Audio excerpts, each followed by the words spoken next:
Dave, what's going on, man? Glad to connect. Looking forward to this conversation today. It's good to be with you. I am talking a lot these days, but just had a little water, had a little coffee before that. I'm focused, ready to roll. Perfect. Any idea on how many interviews you've done over the past week or two? I have no idea, but it's been really, really crazy. I mean, look, I love what I do, and I'm really proud of the book. So I'm psyched to be doing this, and I actually love. Sure. It's been fun talking to some of my crew going on their podcast, guys that I know. And then it's fun talking to people that I don't know that I'm meeting for the first time and chatting with all these people that there's other great interviewers out there. There's people that, look at the world in different ways and all that kind of stuff. But my days have basically been sometimes starting at 4 a.m., going till about 8 p.m., pretty much nonstop talking the whole time. So it can get a little weird because, every now and again, if you do the long form like we're doing right now, sure. I'm like, wait a minute, did I say that 5 minutes ago or was that 5 hours ago? In this conversation or the last three that I had there? Yeah, so I'll try not to repeat myself too much like Joe Biden. I'll see what I can do here.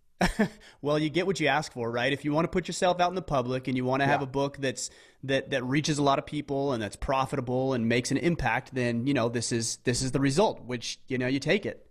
That's it, man. And I'll tell you, when I was on tour with Peterson, which obviously is one of the things I write about in the book, right? He always said to me, Dave, if we're going to do this, we got to give it everything we got. And I know it sounds kind of cliche, but like I really saw him do that. Like every event, he never phoned it in. He took every interview. He shook every hand. And he lived that for a year and a half. And by extension, I ended up living it for a year and a half. So I feel like I'm like well set up right now to be doing it. And yeah, I mean, it's look, if nobody was digging the book, then I wouldn't be doing a lot of these. But, once you do something and if you're proud of it, it's like you want it out there. Yeah, definitely. Well, I did want to congratulate you on reaching the New York Times bestselling list. It's a book that is unfortunate that has to be shared in a way. It's kind of interesting. It's like it's a great book. It's a great conversation. Yeah, it's just too bad we have to talk about it from this context. Yeah. Yes, I agree with you. It's kind of funny. It's like we just found out actually 2 minutes ago that we're on the Times bestseller list now for the second week in a row, which is great. But in a weird way, thanks. In a weird way, your question is right. Cause it's like, the stuff that I'm doling out in this book, whether you agree with me on every little political issue, I would say is almost irrelevant.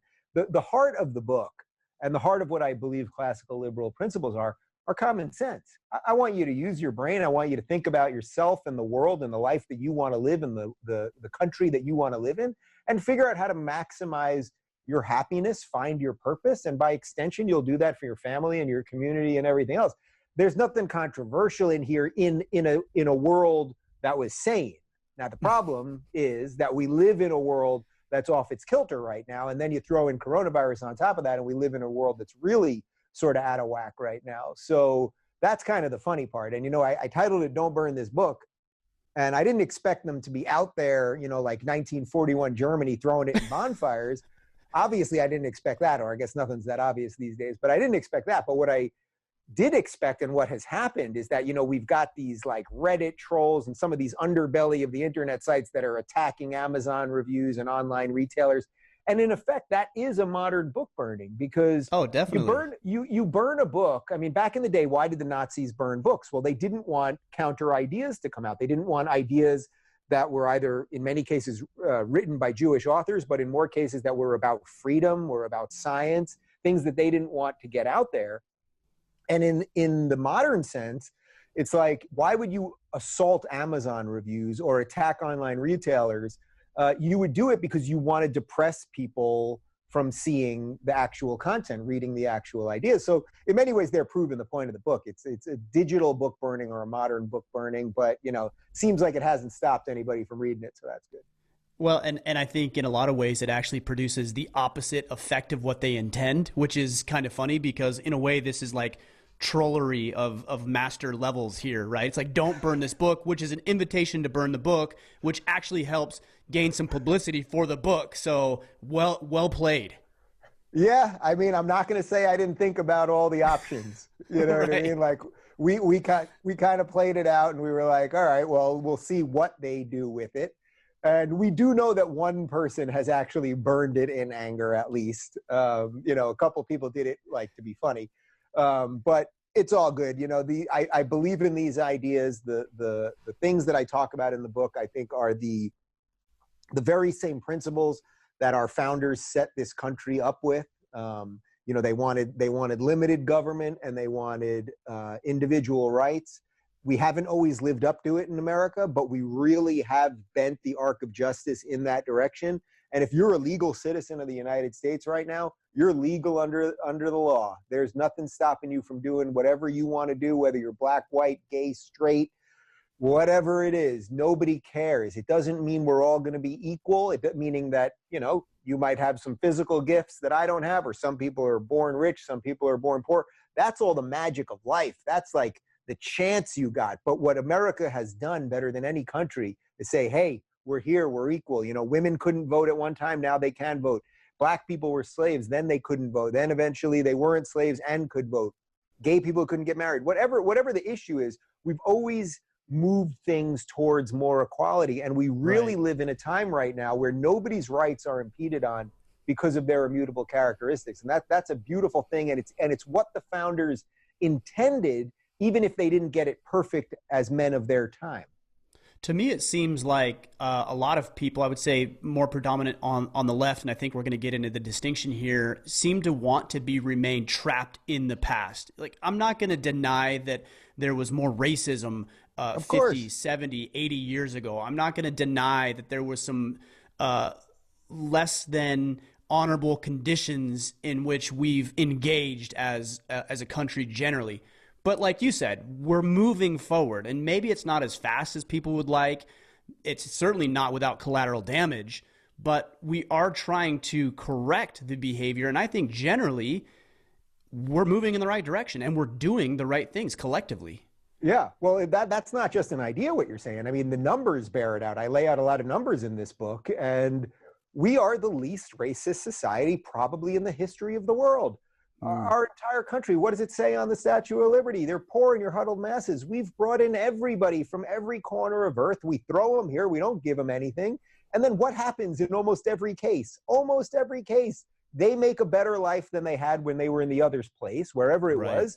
You know, it doesn't matter where it was, whether it was Europe or Africa or anywhere else, or Asia. It just doesn't matter. And then that life is significantly better in the next generation. The next generation usually has it better. This has happened for over 200 years in the United States.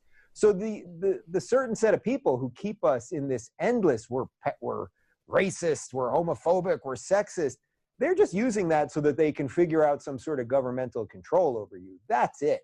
There is, where do they want to go? I mean, they never leave, right? They always say they're going to leave, but they never leave. They never go to Sweden. They always point to Sweden as the place we should go. Sweden is a tiny, tiny homogenous society that in the last 10 years has some immigration and some migrants, and now we're having all sorts of problems.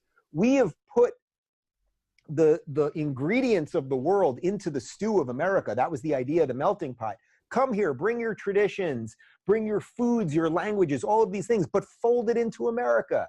Fold it into this idea. I love the phrase when Dennis Prager talks about that America is just an idea. It sounds sort of silly, but when you really think about it, the founders had an idea. And all that idea was could we free people? Could we free people from a king? Could people live freely and pursue happiness? I mean, that's a crazy statement to put in founding documents, but we've got them in ours. And we have allowed people to do that. And I think there's too many people that think, oh, just because the world isn't exactly as they wish it to be, that this experiment is a failure. And this is the greatest freaking man-made experiment in the history of the world.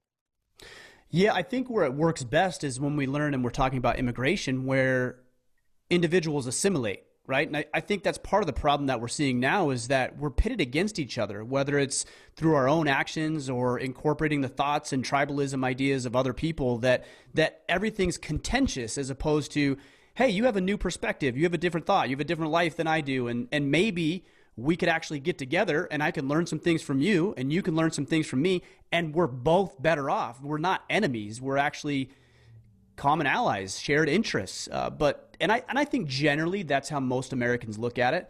But it seems like there's a group of people up here that want to say, no, divide. You're not supposed to be getting together and getting along. Yeah. Well, look, there's many reasons for this. I think social media, obviously, it was supposed to make us social, and in many ways, it made us antisocial, and it polarized us more. And then the sort of beauty and the danger of the internet is it allowed so many voices in, which I'm a free speech guy, so I want as many voices in as possible.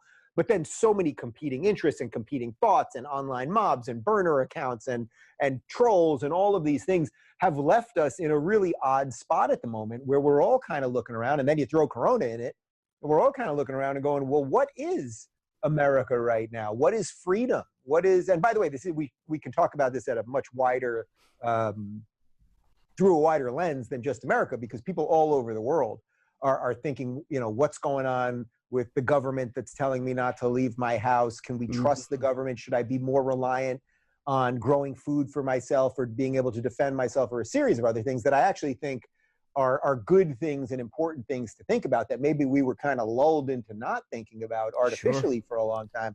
Right. But I agree with your general premise there, which is most people, if you meet most people, and I mean not just most like 51%, I mean like 90%, certainly in America, they don't care what color you are, and they don't care what religion you are, and they don't care what race you are. Many times we actually love meeting people. I know I do. I love meeting people who are different than me, that come from different places. I've had the honor of traveling the country. And when I was on tour with Jordan, we went all over the place. I went to all of these cities that I had never been to in the middle of the country, particularly.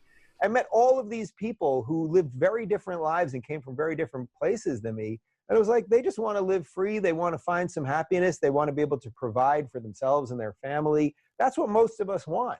And yes, we do have to get away from this thing. And I do think we are getting away from it. I think the people that are the most polarized politically, are the most boring. If your lens, the way you look at the world is just through politics, man, you will be miserable. You will be endlessly miserable, because politics is about power. It's endlessly going for power. That's why generally I would say libertarians and right-leaning people seem to be happier, because their whole worldview is not wrapped up in trying to get government power. Lefties tend to view government power as sort of the end-all, be-all of everything. And I think that can only lead you to misery. I would liken this to Game of Thrones. It's like in Game of Thrones, what was the Game of Thrones? Well, the game was that we all want power, and everyone's going to go try to get it however they can. Well, what happens in Game of Thrones? Everyone's dead at the end, and the 6 guys who are alive, everyone they know is dead. And that sort of is what politics can leave you with, just an endless scorched earth thing. So you have to have a worldview that is far wider than that narrow view that is just politics. Why do some people get wrapped up in that? If we know that that's the side to consolidate power, to gain power so we can have this authority, then why is it that so many people seem to get wrapped up in it as not recognizing government overreach and power grabs, but they're genuinely after our best interest, and they know better than we do individually for our communities and for our families? Like, I think there's probably good people who get wrapped up in this and think that the government genuinely has our best interest at heart. So I think there's a couple reasons for this. I touch on this a little bit in chapter 9 when I write about Find a Mentor, and I talk more about Jordan Peterson. I mean, I think what partly has happened is, if you look at people on the right, so if you're a libertarian, you're a conservative, you're an old school liberal, what does that mean you basically believe? You basically believe in individual rights, so you want everyone to be treated the same by the law. And then you believe in the light touch of government, and say libertarians believe in even less government than maybe classical liberals or conservatives, but that all can be battled out. And that's what having a political party is about. That's what having a political platform and conversation is about, and all that. I think what has happened with the people that want power all the time, and this would sort of be the modern lefties, the progressives, is I don't know what their unifying principle is anymore, other than government should do a lot of stuff. And I think the reason for that, and this is a strange place for me to argue from, is that they have no belief outside of themselves. People on the right generally believe in something. Now, we can call it God. The founders called it God-given rights, meaning that there are rights that exist outside of you. There are empirical truths about freedom that exist outside of you, and we're going to create a government to protect those truths. That is a freaking beautiful, wickedly profound concept. On the left, they don't really believe in the Constitution or individual rights. They believe, oh, the government can do stuff. So we want it to do a lot of stuff. And if it doesn't do as much as I want it to do, I'll make it do more.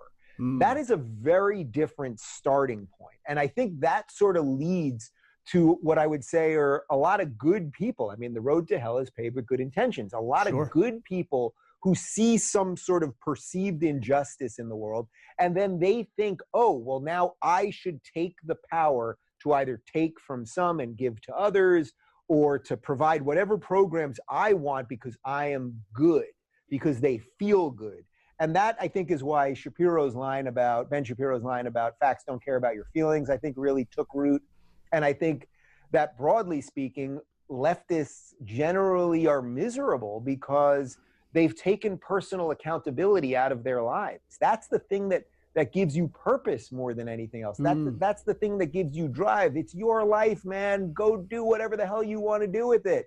I'll make sure and I'll fight to make sure that you're treated equally under the law. But once you want something special, or once you want to take from somebody else because that's what you feel like, well, now we've progressed to something else. So if you told me progressive meant we're progressing to equality, we're good. We're good to go. Right. The second we trip over that line, now we're not good to go. And I think that that's what's happened. We progressed to equality. We got there, but they're not ready to give up the reins. Yeah, I've thought a lot about the differences. And when I'm talking about ultra progressive, we're talking about leftists, and maybe we should kind of reverse here and go back and explain and define those terms. But, when I look at it, I generally think that those individuals tend to be more pessimistic about human nature and the way that humans perform and show up, versus your classical liberals, libertarians, conservatives tend to be more, in my experience, anecdotally anyways, is more optimistic about the human spirit and how good people can be and how hard they work and how much responsibility they're willing to shoulder. That to me seems like the biggest difference. I think that is a difference, and I think that's definitely connected to what I was laying out, having something to do with belief. And I don't even mean that necessarily in the metaphysical or mystical version of God, as much as just believing in something outside of yourself. Just believing that the world exists beyond what your thoughts are. It does not revolve around you. Bingo. And once you can really understand that, understand also, there's a reason that lefties hate history. They always want to take down statues and all these things. The reason they want to do that is they think they can create the perfect world. What I always liken this to, if you're a Marvel guy, I mean, basically modern lefties have become Thanos. What happened in the Marvel movies, in the Avengers movies? Thanos saw a universe with limited resources, and he said, you know what? I'm the good guy. I'm going to do what none of you will do. But what did he have to do? He had to wipe out half the life in the universe. Right. That's not a great thing. But remember, after he did it, what's the first scene?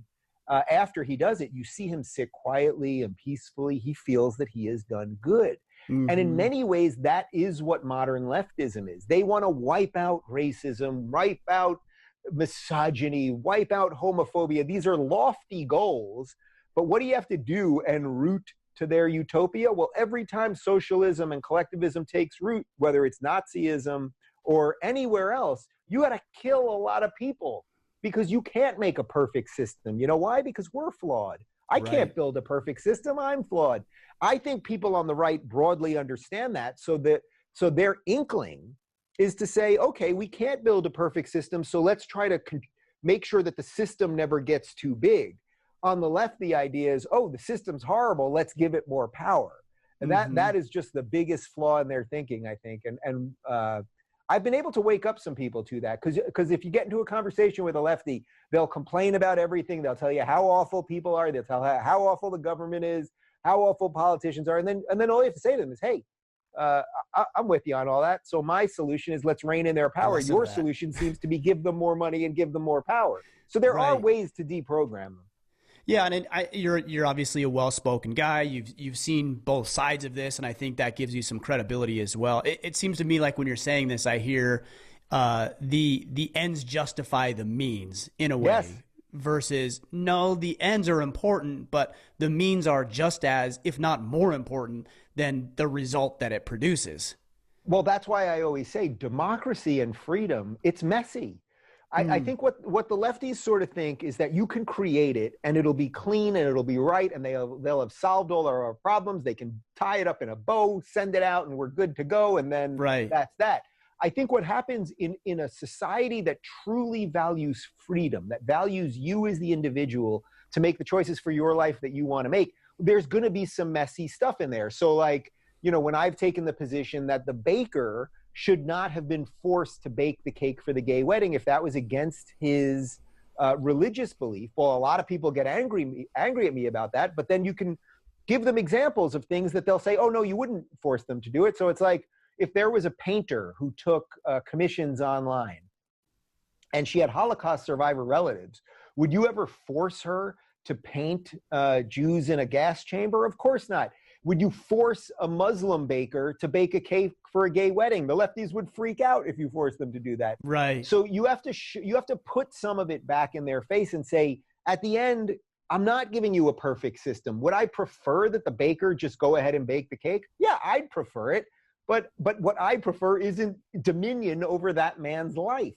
Right. So what you have to say is, hey, it's messy, but go ahead and get a cake elsewhere. And if you can't get it in your town, then you order it on Amazon. And if you can't do that, then move somewhere else or learn how to bake.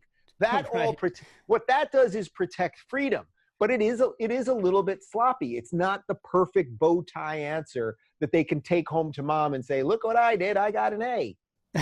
I think it comes down to a little bit of an oxymoron, which is convenient principle. Maybe that we're only principled when it's convenient or it aligns with your viewpoint of the world. I mean, you talk a little bit about this when it comes to hate speech. It's like, what is hate speech? Like, yes, you know, there's certain language and rhetoric that I don't agree with, that I don't appreciate. But if I want people to be open to at least the thought that I can share what I believe, then I got to be open to what they believe, even if I don't like it or approve of it. Of course. Look, I'm a free speech guy. So what does that mean? I mean, I lay this out in the book. You can say whatever you want with the very, very, very narrow limitations that the U.S. government has given. And what are those narrow limitations? Well, you can't instigate violence against a person or a group. So you can't say, hey, you know, kill all those people. You can't do that, or plot to kill people. But that has other criminal stuff involved. And you can't yell fire in a crowded theater with the idea of creating a mob scene. You can't do that. And then beyond that, we have extremely strict laws around libel and slander that almost never get used because they're so strict. But beyond that, you know, when these people say, well, I'm for free speech, but Nazis aren't allowed to speak, it's like, well, you just then you're not decide, for free speech. Well, you also call everybody a Nazi. So you're really not for free speech. And I'm sure you know this, but, you know, there was the famous case of the KKK trying to march in Skokie, Illinois in 1971. They went intentionally to the place in America that had the most Holocaust survivors, and the ACLU did the right thing. It defended their ability to speak. Now, had they been violent, well, now we've got something else. Had they marched and said, now kill all these people, now you have something else. But you have to protect odious beliefs. Otherwise, you're not really protecting anything. You're virtue signaling, but you're not really protecting anything. Right. Well, I do appreciate you letting me know and informing me that I am indeed not a Nazi, which is something that you make very clear. People were very happy with that chapter. Yeah. Oh, I bet. I bet they're happy with every chapter. I bet everything. They agree with everything. There's no confrontation. I'm sure it just went over very, very well with everyone. Yeah. Well, I felt that I should write a chapter that would tell people that they are not a Nazi. And of course, I wrote it, obviously somewhat tongue in cheek, but this idea that just because someone disagrees with you, they're a Nazi, they're a bigot, they're a homophobe, bigot, right? The worst of the worst. There's so many dangers there, but the real danger actually is not what you've done to that person. Now, in many cases, you've silenced that person, and I talk a lot about that in the political closet. But when you label all of your political opponents these horrible things, it really is about what you're doing to yourself. And I did a video right after Trump got elected where I kept saying to the lefties, guys, and I really felt I was still a lefty at this point. I kept saying, hey, our guys, we got to stop calling Trump Hitler and everyone else Nazis, because if we don't do that, what if Trump turns out to be okay? What if he's not putting people in camps? What if he scales back war? What if the economy's doing well? Cuts regulation, a series of good things. Well, you can't suddenly be like, oh, that Hitler guy is pretty decent. Right. So what you do in effect is you put yourself in a corner. And I think that's why so many leftists right now are acting so bananas. Trump really saw that. He saw that their visceral reaction to him was so over the top that he can get lefties to take almost any position on any given thing. If Trump came out tomorrow and said he was for open borders, the left would be demanding we build a wall. And I think that goes to what you're saying about you have to have principles when they're tough to have. Mm-hmm. Having principles when they're easy to have really doesn't mean anything. We all have that. That's easy. But, but the ACLU saying, wow, we are going to defend the rights of self-proclaimed Nazis to express free speech. That takes freaking balls and honor in a very weird way and an uncomfortable way. And again, it goes to why freedom is messy. Yeah. I mean, it's the boy who cried wolf too. If everybody's a racist and then an actual racist comes along and you say Bingo. Racist, then everybody's like, yeah, you said that about the last 10 people. So yeah, that guy's not a racist. That undermines your credibility and authority for whatever you're talking about. That is, yes, you are 100% right. And that is actually what if I was worried about one sort of growing unknown thing in America, remove coronavirus for a second and all the stuff around that. That's what I'm worried about. They in effect have shot their load. They called everybody bigots and racists, and they got nothing left, to the point that when the real bigots come, which, by the way, they're not Trump supporters and they're not Donald Trump. When the real bad guys come, we won't believe it anymore. They will have cried wolf so many times that the wolf is going to be eating all the sheep, and many good people are just going to be like, no, it can't be, because everybody else that they call the Nazis. So I am worried about that. I am definitely worried about that. Yeah, that is a very serious concern. You use the term lefties. I think we ought to describe what that is, because you're not talking about, like you say, classic liberalism or libertarianism. You're talking about lefties. So explain that for me. Yeah, so it's an important distinction to make, because I've sort of stuck the flag in the ground and I'm trying to save liberalism. I don't know that I can save the word liberalism.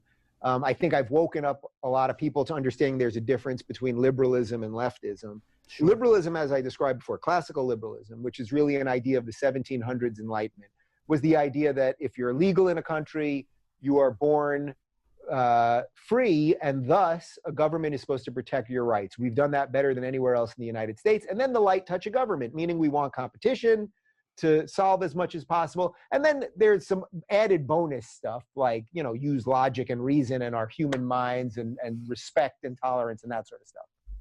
How would that differ from libertarianism? Great question. So I get this a lot. And in effect, so when I say that, usually a lot of people will say, well, you're a libertarian. Right. I don't mind being called a libertarian. I think a lot of these terms are starting to blend together. I would say the only real functional difference between a classical liberal and a libertarian is that classical liberals tend to believe in a little more government. So I actually do think the state can have some role in education. I don't think it should have a hegemonic role in education, but a lot of libertarians don't want the state to have any role in education. And also, if you were to take the sort of more extreme side of libertarianism, they're constantly looking to get the government out of absolutely everything. I actually really like those ideas. I think they're intellectually fun. I don't know if you know Michael Malice, but I think he's one of the great sort of ANCAP libertarian thinkers that we have. So I think that stuff is all fun, but I do think it's sort of a necessary evil. I think society needs some basic guardrails that are the government. So that's what I would say the difference is. But if at the end of the day, we talked all day long and your takeaway was, Dave, you're a libertarian, I don't mind that. Right. Yeah, that's fine with me.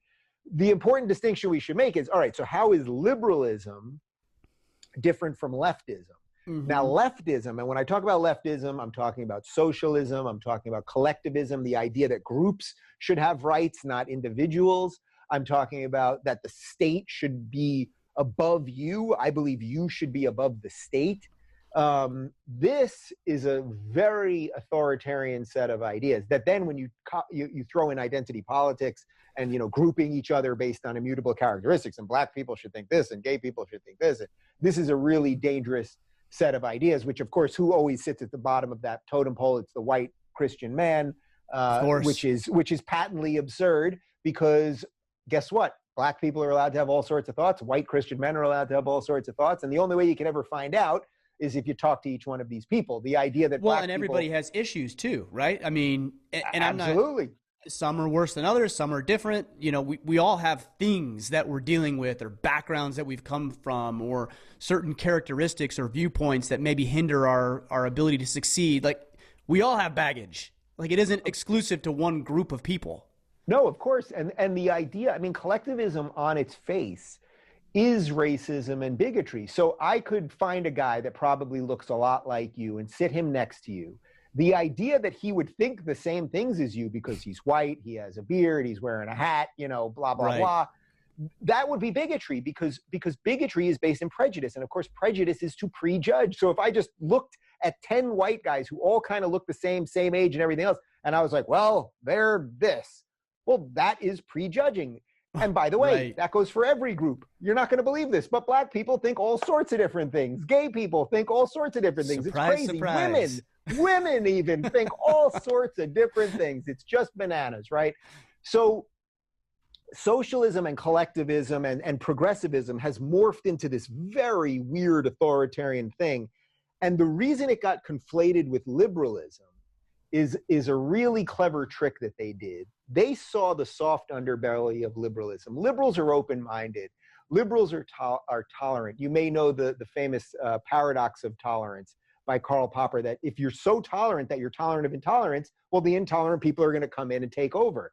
And in many ways, that is what has happened to liberals. That's why there are very few real liberals anymore. We have progressives, and then we have basically everybody else, because I would say classical liberals, libertarians, conservatives, we're all sort of on the same team at this point. We can argue about the specifics, but we all sort of are getting it together and we're getting along. And it's the progressives versus all of us, because I don't know if you're a Star Wars guy, but they basically executed Order 66 on the liberals. They went in to take out the liberals, and they did it pretty well, because they got in because liberals were like, yeah, we're nice and tolerant, so we're going to listen to you. And next thing you know, if you say that men and women have different biological attributes, you're a Nazi too. Right. So that's how they took out the good liberals.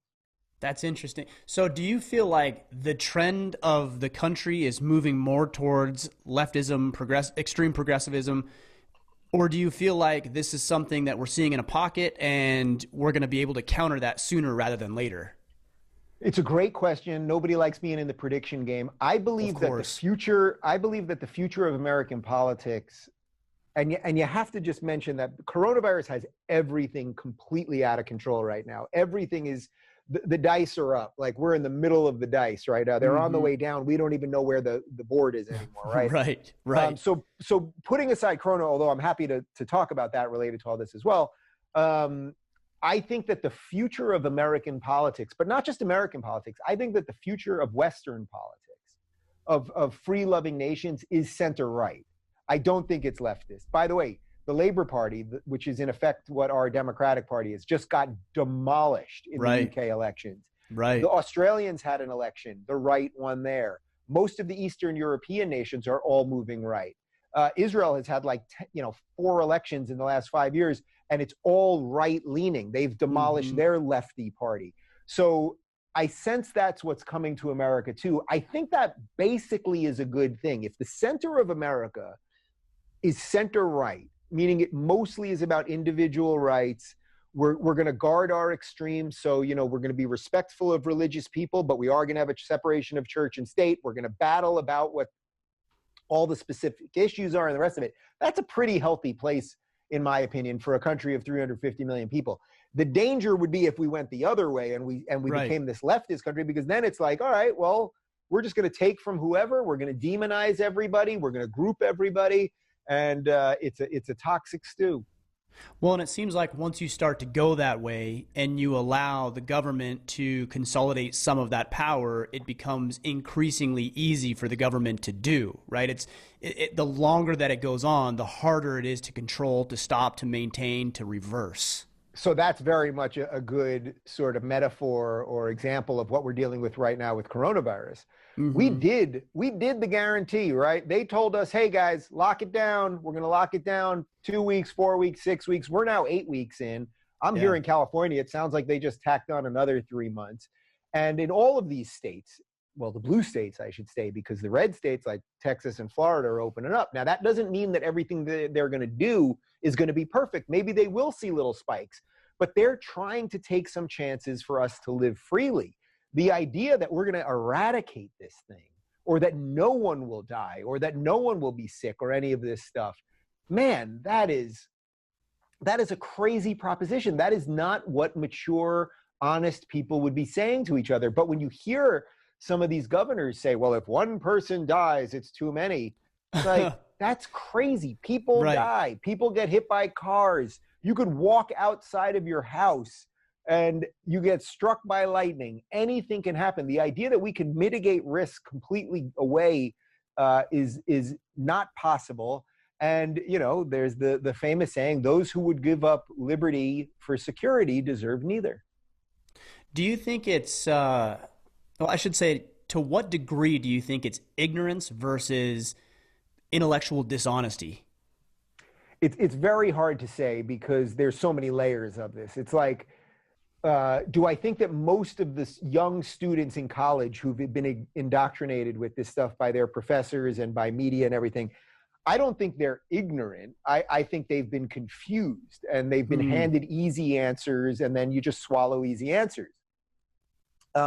That being said, I do think that there are leaders of these movements. There are many people in mainstream progressive politics and in mainstream media, you know, MSNBC, CNN, and the rest of it, that are forcing really bad ideas down people's throats because they want to control people. I have no interest in controlling people.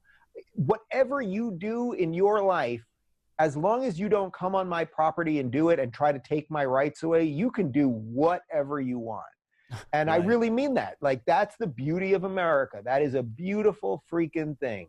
And they don't view the world that way. They view the American experiment as misguided or evil or something like that.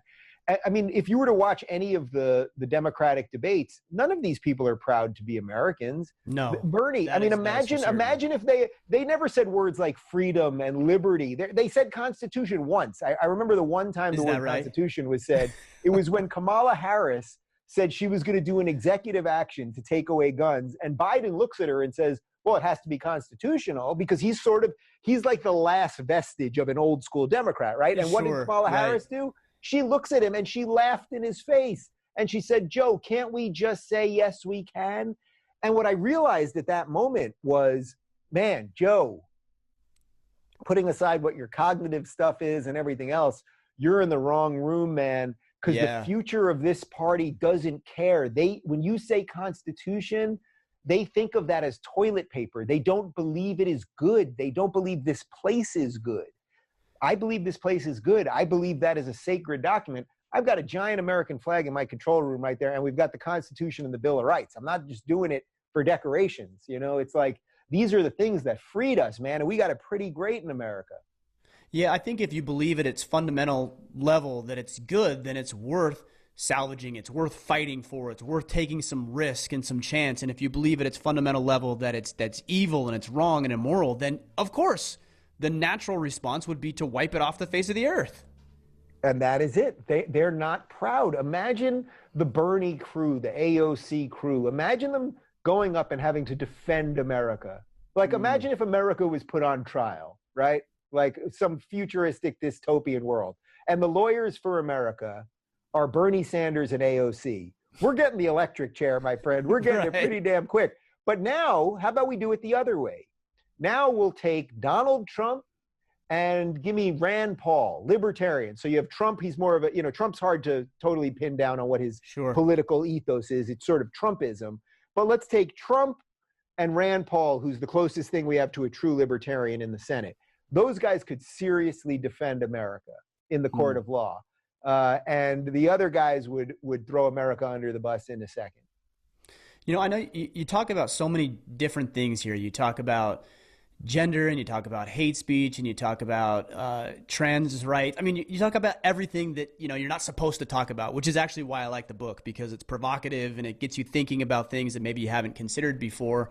You know, what are some of the paths forward? You know, is it trying to find some common ground? Is it trying to, for lack of a better term, convert people to a different perspective? Like, what is the path forward? So I think it sort of depends what your starting point is, right? So when I wrote this book, the idea was I want, you know, there's a reason that it's this thick. It's about 240 pages. It's not huge. I've got 12 rules for life there. It's about 400 pages. It's dense. You got to sit. You can, you know, when I read 12 rules, and I love Jordan, and I've talked to him a million times, it's like I was able to read a couple pages, and then I'd usually put it down. And I'd be like, I'll come back. You've got to ponder and really reflect on it. Yeah. And what I tried to do with this was, can I give people a book that they can read in a couple of days that gives them some of the tools to think for themselves, and then hopefully, you know, your neighbor doesn't have to buy it. Hand him the book, or your friend or your brother, your cousin, whatever it is. Hand them the book and go, you know, there's some stuff in here, and I guarantee you're going to agree with some of it and disagree with some of it, but there's some interesting things in here. And so when you talk about the path forward, it's like, well, what I would like to do is I want to help convert a lot of the confused lefties into people who love liberty. That would be a great thing.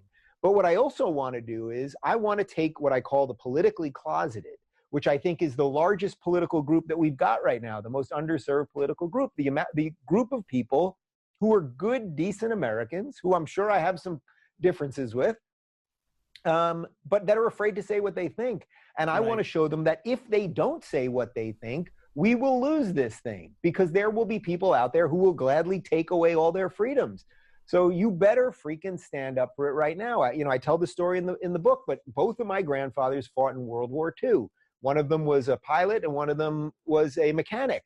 It's like, I haven't had to fight in a war. We are here on the backs of great men, not because they were great in and of itself, but because they were people of their time who stood up and did what had to be done to fight for freedom. That's what I want people to understand in 2020. If you got this in your pocket, you're not oppressed. That's it. You're not oppressed. And by the way, you got privilege. It's called American privilege. That's what you got. Well, you know, you talk about privilege. What's interesting is I can't remember who I was talking to just the other day about this, and I said, well, let's just assume for a minute that there is white, you know, male, straight, whatever privilege you want to say that I would fall into, right? Yeah. But there isn't, by the way, but I'll go on your hypothetical let's journey. Let's just assume there is. Yeah. What would you have me do? Like, okay, so therefore what? What do you want me to do? Like, why wouldn't I take advantage of opportunities? Whether I was born with a little bit more intellect than somebody, or my mom loved me more than somebody else who didn't grow up in a household with a loving parent. Like, what do you want me to do about that? It seems to me that you'd want people to take advantage of the opportunities that are presented and do good with those things. Well, if they were to answer you honestly, if they were a lefty, they'd say bow forever. That's what they would say. Bow forever. You had your time.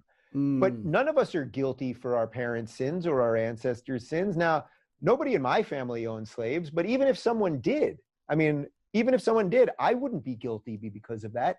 Right. You happen to be a white heterosexual male. Why should anyone hold that against you? Should it be harder for you to get a job because of that? And I think what the left does is they go, well, we want to help these people. But every time you say, I want to help these people, you actually want to punish someone else. But they don't want to think about that. They only want to think that help means help. And that's it. But I have no desire. No one's born with original sin. If a white Christian child is born today, I want him to have the exact same opportunity as the black Muslim child, and vice versa, obviously. Right. And the only way that can happen is if you give people equal rights, not if you try to rejigger society in some magical way, because you'll always be punishing undeserved people. Yeah, the variable in the equation has to change. So if you're looking at a mathematical equation, if you want to come up with an equal answer, then the variables that go into that equation, they have to change, right? So it means that this value needs to go down, this value needs to go up, and that's what produces the same number at the end. It's the same thing here. It's like a variable has to change. Either the inputs change, which is what we're dealing with, right? You have a different experience, different culture, different beliefs, different thought processes, and different experiences than I do, which means that naturally you and I will have a different outcome of our life. Sure. Well, we will, and that's beautiful. That's a good thing. Great. It's great. It's great. What a great country we live in. You know, I tell the story briefly in the book about my two best friends growing up. One was Greek, Ari. One was Italian, John. I'm Jewish. We lived all within 3 blocks of each other. They'd come to my house for Hanukkah. I did Greek Easter at Ari's house. I did, Christmas at John's house. We bounced around. And what we realized over the years, they're still my two best friends to this day now, 40 years later. And what we've realized is, the foods were different in our houses, right? Like there was a lot of pasta in one.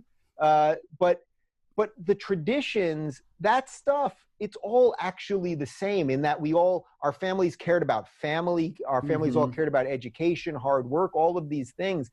That's such a beautiful thing about America, like an absolutely beautiful thing. But the idea that should be our defining thing, that your ethnicity should be your defining thing, or your religion or your gender or anything else, it's anti-American. And that's why it's so strange that the people who purport to be the anti-racists are the ones who are constantly injecting race in America. Right. MLK Jr., what did he want? He didn't want his children to be judged by the color of their skin. Well, who's judging by the color of the skin these days? Is it the conservatives? Not that I see. Is it the libertarians? Definitely not. But who is? It's the progressives everywhere, constantly. And this is an incredible flip of history. You know, it's interesting. It reminds me of this press conference that Trump had just a couple of days ago. And I assume she's Chinese based on her response. But she asked a question of Trump, and he said, ask China. Oh. And she said, well, why would you ask me that? She was alluding to the fact that he was being racist. He's like, I'm not telling you, I'm just telling everybody. It seems to me that even her saying that would be more racist than what Trump's actual response was. Right. So then, of course, the media runs with it that Trump's racist, as if him saying "ask China." He says that to anybody. The idea that That's Trump not is a racist, new comment of his. He insults Brian Stelter and Jim Acosta, who are white, heterosexual, I believe, men. He insults them all day long. He insults everybody. He's an equal opportunity offender. Like we used to remember, we used to have comedians that would offend everybody. Don Rickles, our great, and we gave him permission to do it. What Don Rickles did, and if any of your audience doesn't know Don Rickles, he was one of the great stand-ups we've ever had in America. And what he did, he'd go on stage and he'd talk about the Asians and the Jews and the blacks and the Greeks and the gays and what that did was it allowed everyone in the room to realize, I'm part of this thing.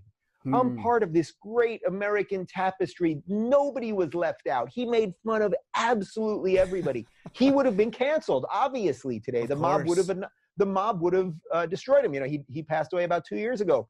But he was a wickedly brilliant comic who did exactly what you're supposed to do in America, to say, okay, we've got 10 different groups. I'm going to make fun of 9 of them. But that one group, they must be protected. Well, what you do is you otherize that group at that point. And then you're the one that will create this odd prejudice around them or bigotry around them or everything else. We should be making fun of everybody. Hopefully you do it respectfully or with a bit of a sense of humor. But the idea that Trump looked at her and said China because he's racist, which on top of everything, China is not a race, it's a nationality. Asian is the race. But I know that gets lost on a lot of people. But it's just patently absurd. Yeah, I wish we could go back to the days where we collectively as a society gave permission to comedians to talk about anything and everything. I just think that would ease the tension a little bit, because comedians, like yourself included with your background, say the things that most of us don't feel comfortable with, but we're thinking them in our heads. Well, that's the idea, right? Like an outlet. It's like a valve on a pressure cooker. It's like, you be the valve for me because I'm not willing to do it. So you do it. And now we've taken away that. So there's all sorts of pressure that we used to have outlets for. To loosely quote Oscar Wilde, if you want to tell people the truth, you better be funny or they'll kill you. And that's what good comics do. What did our greatest comics do? George Carlin was telling you something true telling you something that he believed through humor and brilliant linguistic wit. What was Richard Pryor doing? What are the great comics? What is Dave Chappelle doing now? He's telling you something true, and he's doing it while making you laugh. That's a beautiful thing. It's funny so I did stand up for about 12 years in New York, and then now I have other things going on, but I'll if I have an off night when I was on tour with Jordan, or I'm in a city, if there's a club, I can sell out a club easily now, which is great because I've succeeded in other ways. And I get up there and I really barely have a couple jokes, but I'm basically messing with the crowd the whole time. And people show up in, I've had black guys in MAGA hats. And then I had this one guy who was he was a white guy with a shaved head. So he sort of looked like he could be a scary neo-Nazi. And I had them come up on stage with me and hug, and people are going crazy and screaming. And the point of it is to show that we're all Americans. We can all get in a room and have 2 drinks. Well, we used to be able to get in a room. I don't know if we'll yeah, not anymore. In LA, maybe not anymore. Under 10 people. Yeah, under 10 people, and you got to be 50 yards away from each other. That's right. But the idea that we could all get in a room and have a collective experience in the best sense of collectivism, not because we're all this or that, but because we're all different. And if we can figure out a way to laugh about the crap that's going on in all of our minds, that's a freaking beautiful thing. Yeah, I once watched Joe Rogan perform live, and I watched him slaughter a couple of people that are around the front of the stage, and the majority of them were laughing, and he was making fun of them, and they took it lighthearted. It was fun. And then he got after this group of women. I think there was 3 of them. And I can't remember what the joke was. I can't remember what he was saying, but I remember vividly how personally these women took what he was talking about, and they actually left. But it was funny. I'm like, it's not meant with like ill intent. We're all here having a good time. We're having fun. I know it's hard maybe to be the butt of a joke, but I really think we shouldn't take ourselves so seriously. Of course we shouldn't. I'll tell you, can I curse? I can curse? Yeah, go okay? ahead. We're on the internet. For sure. I can curse. So I'm doing stand-up about a year ago. I think I was in Oxnard, California, and I'm shooting the shit with the crowd. So I basically do stand-up for an hour, and then I do like a Q&A thing, and I'm doing the Q&A, and this guy in the back, I can't really see him because the lights are very bright, but he yells out that, he goes, "Dave, I just got divorced, and it's because of you." And I was like, well, what? And the crowd laughs, and I go, well, what are you talking about? He says, well, I started waking up to politics, and I wasn't a lefty anymore, and my wife was like a crazy lefty. And, then we got divorced. And I was like, I paused and I was like, well, fuck her. And that's why the crowd went completely crazy. Of course. The guy, all of his friends, like, now I don't know this woman. She could be a perfectly nice woman. I don't mean it to degrade her or anything, but it's like, there was a funny moment in there of just like, dude, I'm on your side. We're all in this room. We're all there together. And by the way, when I toured with Jordan, I was basically doing stand-up. So I would do about 15 minutes, get the crowd laughing, then they'd listen to an hour and a half of Jordan. And Jordan, this is fire and brimstone stuff. Oh, no doubt. This is serious stuff. I think over time, he would tell me this. He would incorporate a little more humor because he could see how, I was able to get the crowd to sort of have a certain emotion, and he would like to play with that a little bit. But you need that. You need that because he would say to me, because there were a few shows that I missed on the tour if I had other engagements, and he would always email me after the show and say, "Dave, I enjoy the shows much more when you're there." And the reason for that was, if you do a fire and brimstone speech about fixing your life and there's no relief at the end, when those people walk out of that theater, it's like, yeah, you were handed something powerful and deep, but you also need to breathe. It's what you said. You need to open the gasket, let off some of that steam. So I was always very aware of that. I'm going to start this thing with humor. Jordan's going to plow through with truth. And I would always tell him, if we had a great show, I'd say, Jordan, that felt thick. And what I always meant was, it was like walking through like molasses, because it's tough. You got to walk them through the swamp I've been to other public speakers where it's like, they're not really saying anything. So it's just like walking through paper. Right. But then I would always be sure at the end, when we do the Q&A, I want those people to end with a laugh. So I tried to make sure every show ended with a laugh. And then it's like, they can walk out there and they go, I learned something, but I did laugh too. And that's pretty great. Yeah, it's hard. It's really hard when you have a time like this, where I do realize there's a lot of people who are having difficult circumstances. People are out of work and they're concerned and they're fearful. But I do believe that that part of the remedy, anyways, is let's lighten up, let's help each other out, let's have some fun to the degree that we can, let's support each other and not be so upset about things that, frankly, we just shouldn't be upset about. Look, and even if we should be upset about them, that still isn't a reason to be perpetually upset about them, right? Like you could be going through you could be going through a seriously tough time right now. I have no doubt that people are. I've tried to help some people in my personal life. You know, I'm doing pretty okay here, so I don't have anything to complain about. You know, beyond that, I would like us to be freer, but I mean, in my immediate life. But you know, the idea that we shouldn't joke in the midst of this, it's like that's not what humans do. We need it, man. Right. We need it. Yeah.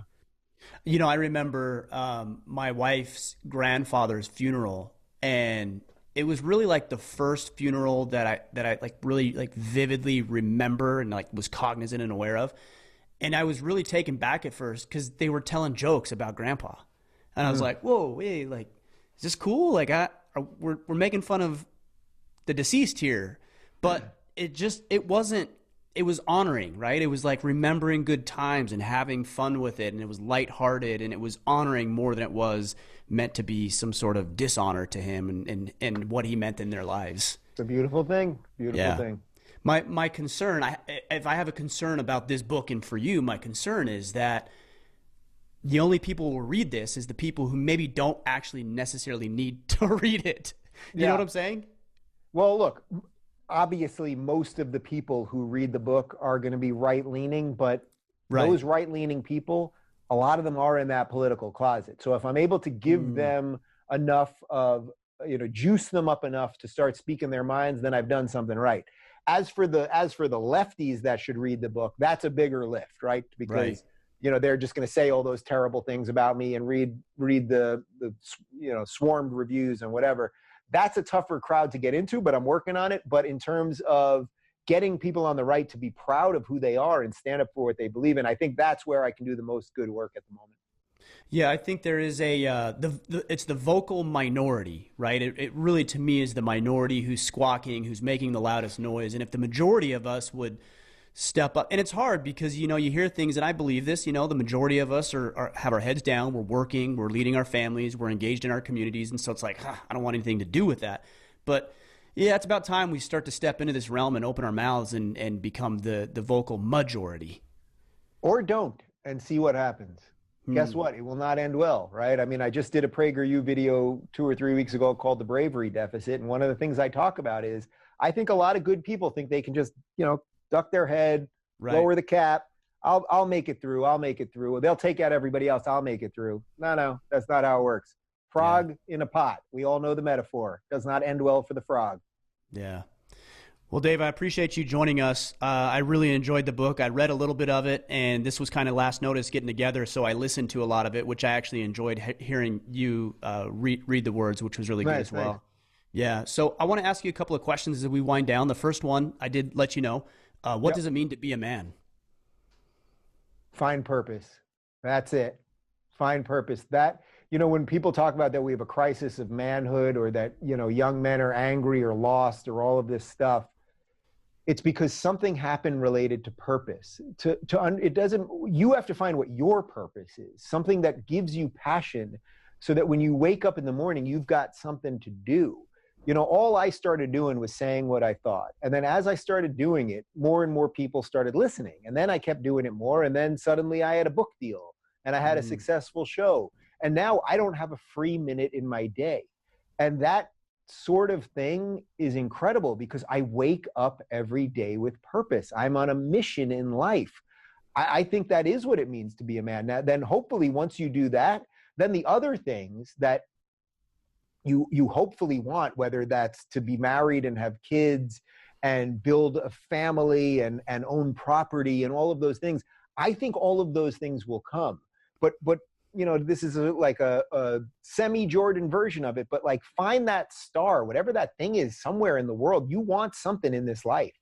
Find that thing, man, and start going to it and see what happens. And if you do that, I think you'll become a better man. And the reason I say that is I am not a perfect man, but I am a way better man right now than I've ever been. Yeah, that's awesome. It's very similar to what I believe about what we've been doing here is, you know, one day it was just, hey, here's a Facebook post about something I believe about what it means to be a dad, you know, and the next day it's, here's what I think about what it means to be a husband. And and where I've fallen short. And then, 5 years later, here we are having these kind of conversations. It's a very cool thing. You never know where it's going to take you. You put yourself out there, and then holy cow, other people go, whoa, I'm thinking something like that too. And then suddenly that spreads and that spreads and that spreads. And you have no idea what you could do to the world. You have no idea. Well, I know you're a busy man. I'll let you get to it. I'm sure you've got a lot of other interviews and things that got to get done. Where should I send the guys to connect with you? Obviously to pick up a copy of the book and all of that stuff. Yeah. So they can go to don'tburnthisbook.com, or they can get it on Amazon, Barnes and Nobles, anywhere else, and rubinreport.com for all the other good stuff. Excellent. We'll sync it all up. I appreciate you, Dave. You're doing great work. I don't need to tell you that, but it has been impactful in my life, and I'm anxious to share this with the people who listen. I enjoyed it. Make sure to tag me, and we'll spread it around. Thanks, brother.